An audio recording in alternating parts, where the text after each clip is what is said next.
नमस्कार, मैं श्यामगिरी। आप देख रहे हैं टीएफडी इंडिया न्यूज 24। टीएफडी इंडिया न्यूज 24 में आप सभी दर्शकों का स्वागत है। पीएम मोदी गए काम से उल्टी गिनती शुरू हो गई। राहुल गांधी ने कर दिया ऐलान।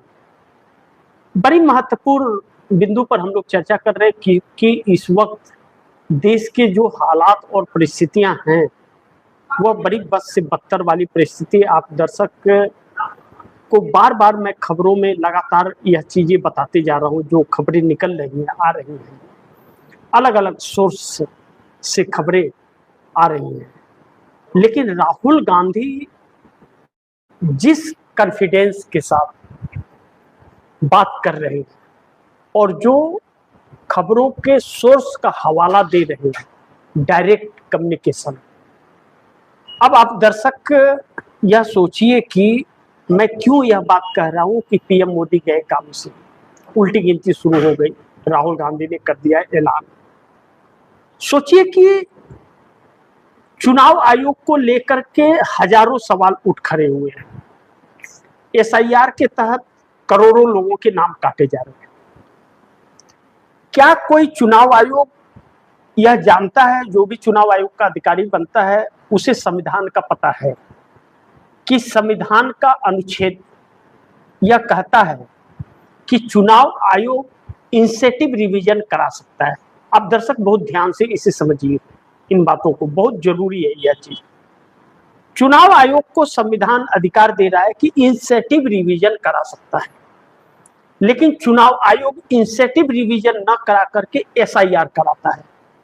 एसआईआर यानी कि स्पेशल इंसेटिव रिवीजन, इसका संविधान में कहीं जिक्र नहीं है। पूरे क्लोथ को संविधान के आप पढ़ लीजिए, आप दर्शक पढ़ लीजिए या सर्च कर लीजिए कि क्या संविधान के अंदर, गूगल में सर्च कर लीजिए आप दर्शक कि क्या संविधान, क्या बोल के सर्च कीजिएगा, मैं बता देता हूं। आप दर्शक ट्राई करने के लिए गूगल में सर्च कीजिए कि क्या संविधान, भारत के संविधान में एसआईआर का कोई क्लोथ है, वर्णन है, नहीं आएगा।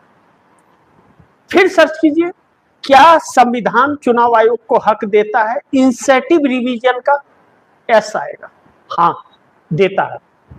इंसेटिव रिवीजन का मतलब यह है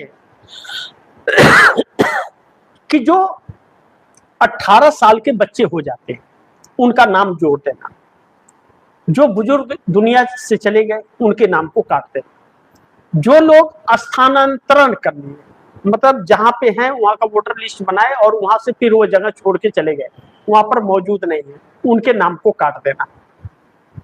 यह इंसेटिव रिवीजन में आता है। और इंसेटिव रिवीजन कभी भी किसी भी राज्य का चुनाव होना होता है तो चुनाव के पहले इंसेटिव रिवीजन होता है। चुनाव से 6 महीना पहले होता है, 6 महीने पहले कंप्लीट हो जाता है, साल भर पहले से शुरुआत हो जाती है उसकी, और लोगों के नाम चढ़ा दिए जाते हैं। चूंकि वोटर लिस्ट में आने के लिए 18 साल की उम्र है, तो मानिए विधानसभा चुनाव हुआ और उस वक्त वह 17.5 साल का या 17.25 साल का, नई नाम चढ़ा। लेकिन दूसरे लोकसभा चुनाव उसके 2 साल बाद, उसमें इंसेटिव रिवीजन होगा तो उस बच्चे का नाम चढ़ जाएगा जो 3 महीना या 6 महीना की वजह से नहीं चढ़ पाया था, चढ़ जाएगा इंसेटिव रिवीजन। लेकिन स्पेशल इंसेटिव रिवीजन, संविधान साफ तौर पर यह कहता है कि चुनाव आयोग को नागरिकता पूछने का अधिकार नहीं है। आप दर्शक गूगल में इसे भी सर्च कीजिएगा तो आप दर्शकों की जानकारी बढ़ जाएगी कि क्या सच है क्या गलत है। जरूर सर्च कीजिएगा आप दर्शक कि संविधान क्या चुनाव आयोग को नागरिकता जांचने का आदेश देता है, नहीं आएगा, नहीं देता है। उसका काम वोटर लिस्ट में नाम जोड़ना और काटना है। लेकिन यहां पर स्पेशल इंसेटिव रिवीजन के करा करके इनडायरेक्टली सीएए एनआरसी को लागू किया गया। क्या इसका कोई आधिकारिक बैठक हुई, पास हुआ, ऑर्डर पास हुआ? नहीं हुआ। व्हाट्सएप से हो रहा है, सरकार के लगाम से हो रहा है, दबाव से हो रहा है। अब अगर वही चुनाव आयोग, इसको लेकर के बवाल होता है, करोड़ों लोगों के नाम काटे जाते हैं एसआईआर में, और जो वोट काटे जाते हैं विपक्ष के, और जब चुनाव में विपक्ष हारता है तो काटे हुए वोट का अंतर हार जीत का होता है। तो यह साफ है कि विपक्ष को बाहर करने के लिए एसआईआर किया जा रहा है। अब यह काम करने वाला व्यक्ति चुनाव आयोग अगर देश के लीडर ऑफ अपोजिशन को यह बात बता रहा है कि देखिए भाई यह काम हो रहा है, हम कुछ नहीं कर सकते, हम मजबूर हैं, लेकिन ऐसा हो रहा है, हम भी नहीं चाहते, हमारी आत्मा भी गवाही नहीं कर रही है, लेकिन मजबूरी है कि हमें करना पड़ रहा है। इसका मतलब कि अब उन अधिकारियों के बीच भी यह डर आ रहा है कि अब माहौल खराब हो गया है और सब कुछ हाथ से निकल रहा है, कहीं ऐसा ना हो कि जनता दौड़ा दे। क्योंकि देखिए चुनाव आयोग के अधिकारियों को हर गांव, नक्सलाइट हो या कोई भी हो, हर गांव हर बूथ पे जाना पड़ता है, पूरा दिन वहां रहना पड़ता है, उनके लिए बड़ी संकट पैदा हो सकती है। तो ऐसे में चुनाव आयोग की तरफ से आ रहा है, राहुल गांधी साफ तौर पर कैमरे के सामने आधिकारिक तौर पर कर रहे हैं, हमें इंफॉर्मेशन मुख्य चुनाव आयुक्त सीईसी चीफ इलेक्शन कमीशन हमें दे रहा है कि ऐसी बात है, यानी कि एक्सपोज हो गए मोदी की, मोदी ही करा रहे हैं। अब दूसरे पहलू पे आइए, राहुल गांधी कह रहे हैं कि ब्यूरोक्रेसी भी हमें इंफॉर्मेशन दे रहा है कि सब कुछ बिगड़ चुका है, हाथ से स्थिति जा चुकी है देश, यानी कि हमारे देश की व्यवस्था क्लैप्स कर चुकी है। अब सरकार के बस का नहीं रहा इसे संभाल पाना। ऐसे में देश की अर्थव्यवस्था जो गड़क में चली गई है, हकीकत यह है कि हमारे देश को अमेरिका हैंडल कर रहा है। उसका जो दूतावास है भारत में, दिल्ली के अंदर, वो दूतावास सरकार को चला रहा है, जैसा वह आदेश दे रहा है वैसा यह सरकार कर रही है। सोचिए ट्रेड डील का कौन कर रहा है? अमेरिका ऐलान कर रहा है। हमें रसिया और ईरान से तेल नहीं लेना है, कौन कर रहा है? अमेरिका कर रहा है। ऑपरेशन सिंदूर का सीज फायर कौन कर रहा है? अमेरिका कर रहा है। हम क्या करें? कौन से देश का प्रतिनिधि हमारे देश में आएगा इसका फाइनल अमेरिका कर रहा है। बताइए, वेनेजुएला के पूर्व राष्ट्रपति हमारे देश आए हुए, किसने फैसला किया? अमेरिका ने किया। तो हम क्या कर रहे हैं? यानी कि हमारे हाथ से व्यवस्था चली गई है।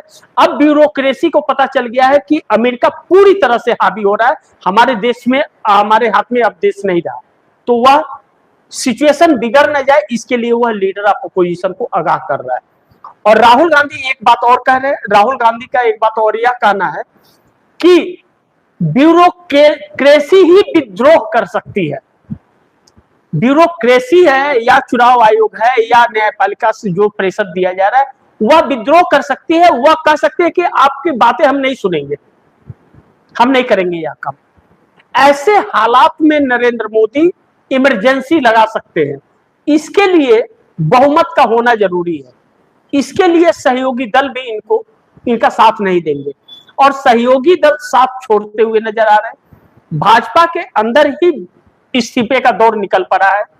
ऐसे में नरेंद्र मोदी टीएमसी जैसे लोगों को तोड़कर या डीएमके को तोड़कर वह अपना 272 बहुमत का आंकड़ा इकट्ठा करना चाहते हैं। टीएमसी ममता बनर्जी की जो टूटी है वह टूट एक दिखावा है। विधायकों की जरूरत भाजपा को नहीं है, भाजपा को जरूरत सांसदों की है और इस टूट के जरिए ही शिकंजा कस के उन्हें साथ लाया जा सकता है। 29 सांसद हैं तो 29 में कुछ महिलाएं हैं जो भाजपा के साथ नहीं जाएगी, जैसे महुआ मोइत्रा हुई और भी हैं, तो वह ममता के साथ ही रहेगी। लेकिन 20 से 21 लोग हैं जो जा सकते हैं। यह प्रेशर और दबाव दिया जा रहा है। चुनाव के वक्त ही सभी विधायक और सांसदों के फाइल खंगाल लिए गए थे। ईडी, सीबीआई, इनकम टैक्स सब सक्रिय थी, पूरी फाइल तैयार की जा रही थी। पुराने से पुराने 20 साल का एक एफआईआर भी हो तो उसके तहत भी सबको जेल भेजने की तैयारी या तो भाजपा में आने की। हकीकत में प्लान यह है, क्योंकि इन्हें 272 चाहिए। अगर इमरजेंसी लगाना है तो भी नॉर्मल बहुमत चाहिए कि कानून ले आके पास कर सके, नहीं तो यूं ही इमरजेंसी नहीं लगा सकते। ऐसे में यह सरकार अलग अलग हथकंडे बचने की लगा रही है। बचेगी कि नहीं यह तो वक्त बताएगा, लेकिन राहुल गांधी के कहे अनुसार उल्टी गिनती तो शुरू है ही। जब इतना सब कुछ आपका ब्यूरोक्रेसी जो आपके लिए सब कुछ कर रहा है, वही अगर आपका इंफॉर्मेशन अगर लीडर ऑफ अपोजिशन को दे रहा है, और लीडर ऑफ अपोजिशन खुलेआम कर रहा है कि हमें इंफॉर्मेशन बाहर से नहीं, सूत्रों के हवाले से नहीं, सरकार के हवाले से आ रही है, सरकार के अंदर से आ रही है, सीधे डायरेक्ट बात कर रहे हैं, तो ऐसे में प्रधानमंत्री नरेंद्र मोदी इस्तीफा दे सकते हैं, सरकार गिर सकती है।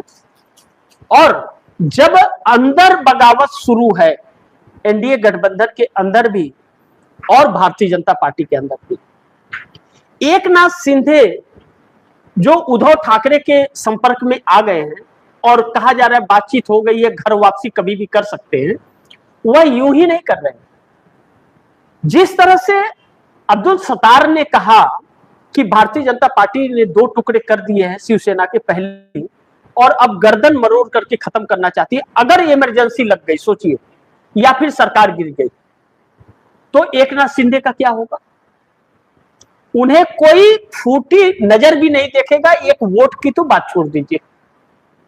इसलिए एकनाथ शिंदे के सामने अब यही रास्ता है कि घर वापसी कर ले, अन्यथा उनके राजनीति पूरी तरह से खत्म हो जाएगी। तो वह उद्धव ठाकरे के साथ संपर्क में और बातचीत हो गई है, कभी भी घर वापसी का ऐलान कर सकते हैं। अब यह खबर भी आज देर शाम आई थी कि नायडू और एकनाथ शिंदे फोन नहीं उठा रहे, फोन ही नहीं उठा रहे, यानी कि चंद्रबाबू नायडू को भी अब अंदाजा हो गया कि इस सरकार अब किसी काम की नहीं रही, पूरी व्यवस्था खत्म हो चुकी है, इसके पास कुछ है नहीं और ना ही कुछ मिल पाना है, बल्कि अपना वोट बैंक खत्म हो जाएगा इस सरकार के चक्कर में। तो अब चंद्रबाबू नायडू भी कांग्रेस के तरफ रुख करते हुए नजर आ रहे हैं, क्योंकि उन्हें एक नेशनल पार्टी का सपोर्ट जरूर चाहिए। केंद्र में एक नेशनल पार्टी का सपोर्ट चाहिए, तो 2 ही पार्टियां हैं जो सत्ता तक पहुंच सकती है, भाजपा और कांग्रेस, बाकी किसी का वजूद नहीं है, और ना तो बाकी का कोई वर्चस्व बचा है। क्षेत्रीय दल तो कभी सपने में नहीं पहुंच सकते। ऐसे में जनता अब क्षेत्रीय दलों पर भरोसा भी नहीं कर रही है, और चंद्रबाबू नायडू बहुत काफी नुकसान अपना नरेंद्र मोदी के साथ रह करके कर चुके हैं। आप दर्शकों को थोड़ा सा डिटेल में अगर मैं बता दूं, तो सी फूड्स मछुआरे, यानी कि समुद्री किसान को सी फूड्स मछुआरा कहा जाता है, इनका व्यापार पूरी तरह से ठप हो चुका है। 25,000 करोड़ रुपए का रेवेन्यू का आंध्र प्रदेश सरकार को नुकसान हो रहा है। वह चंद्रबाबू नायडू से नाराज है। मुस्लिम वर्ग तकरीबन 7.5 से 9% आबादी है, उसमें 7% मुस्लिमों ने चंद्रबाबू नायडू को वोट किया था, 8% में 7% लोगों ने किया था, यानी कि 90% मुस्लिमों ने चंद्रबाबू नायडू को वोट दिया था। वक्फ बोर्ड संशोधन बिल से वह चंद्रबाबू नायडू से दूर हो गए, भरोसा टूट गया। जमीयत उलेमा हिंद के मौलाना अरशद मदनी ने गुहार लगाई थी कि सरकार से समर्थन वापस ले लीजिए या इस बिल पर समर्थन मत कीजिए, कहा भी था नहीं करूंगा, लेकिन कर दिया, माल पैसे मिल के दम पर। अब ऐसे में जैसे यह नेता पलटे वैसे वोटर पलट रहे हैं, तो अब इस स्थिति में कैसे रहे साथ, जब व्यवस्था ही इनके हाथ में, यह खुद इस्तीफा देकर के भाग जाएंगे और इमरजेंसी लग जाएगी, तब तो एक काला इतिहास चंद्रबाबू नायडू का हो जाएगा, तो उनके बेटे का तो जीवन खत्म हो जाएगा, राजनीति खत्म हो जाएगी। ऐसे में अंदर ही बगावत शुरू हो गया है और इस्तीफा हो जाएगा, क्योंकि अंदर बगावत शुरू हो चुका है। अब इसी को कहते हैं कि उल्टी गिनती शुरू। पवन कल्याण के तो कार्यकर्ता बहुत नाराज हैं कि वह तो यहां तक कह रहे कि नायडू का भी साथ छोड़िए और मोदी का भी छोड़िए साथ। अब पवन कल्याण 20 सांसद और दो सांसद और 20 एमएलए हैं उनके, 20 एमएलए का सपोर्ट चंद्रबाबू नायडू को है और 2 सांसद का सपोर्ट नरेंद्र मोदी को है, और खुद डिप्टी सीएम की कुर्सी पे बैठे हुए हैं 20 सांसद लेकर के। तो अब कुर्सी बचाते हैं तो वोट बैंक खत्म होता है। एक उधर अभिनेता थे तो फिल्म भी छोड़ दिए करना, और इधर राजनीति भी खत्म हो जाएगी, तब तो कैरियर समाप्त हो जाएगा। तो ऐसे में वह भी असमंजस में है। तो अब फोन उठाना बंद हो गया है, कहा जा रहा है कि नीतीश और चंद्रबाबू नायडू और शिंदे फोन नहीं उठा रहे, यानी कि टेंशन है। मोदी सरकार यह जानती थी कि नीतीश, नायडू और शिंदे कभी भी साथ छोड़ दे सकते हैं, इसीलिए टीएमसी के ऊपर शिकंजा कसा गया और 20 सांसद रहेंगे तो सरकार बच जाएगी, 275 हो जाएगा। लेकिन क्या ठिकाना है कि और जो छोटे छोटे लोग हैं वह साथ देंगे, जैसे जयंत चौधरी 2 सांसद, जैसे अनुप्रिया पटेल 1 सांसद, और नीतीश अगर गए तो जीतन राम मांझी भी जा सकते हैं, क्योंकि नीतीश कुमार जीतन राम मांझी को एमएलसी का सीट अपने कोटे से दिए, भाजपा ने दिया नहीं, धोखा दे दिया, तो जीतन राम मांझी कहां रहेंगे अगर नीतीश नहीं रहेंगे तो ऐसे में टीएमसी तोड़ के भी सरकार नहीं बच सकती। तो फिर यह सरकार डीएमके पर डोरे डाल रही है कि डीएमके साथ आ जाए। शरद पवार है, अब चूंकि एकनाथ शिंदे अगर घर वापसी कर लेंगे तो उद्धव ठाकरे तो सपोर्ट नहीं करेंगे, बल्कि सरकार की बधिया उड़ दे देंगे। अब शरद पवार क्या सरकार के साथ देंगे तो उनकी बेटी का राजनीतिक कैरियर ही खत्म हो जाएगा। कहीं ऐसा ना हो कि फिर एक बार एनसीपी में टूट हो जाए, उनके भतीजे जो है वो तोड़ दे फिर से। तो ऐसे में फंसी हुई है मामला। देखते हैं कि क्या होता है। बगावत तो है, एनडीए गठबंधन में भी बगावत है, बीजेपी में भी मोदी को लेके, अब ब्यूरोक्रेसी में भी बगावत हो गया है। ऐसे में मोदी का कोई वजूद बचता नहीं है, सब कुछ आईने की तरह साफ हो चुका है, बस उल्टी गिनती शुरू है, कितने देर में खत्म होती है। सत्ता तो जा रही है, राहुल गांधी ऐलान कर रहे हैं कि सरकार जा रही है और मोदी का इस्तीफा हो जाएगा।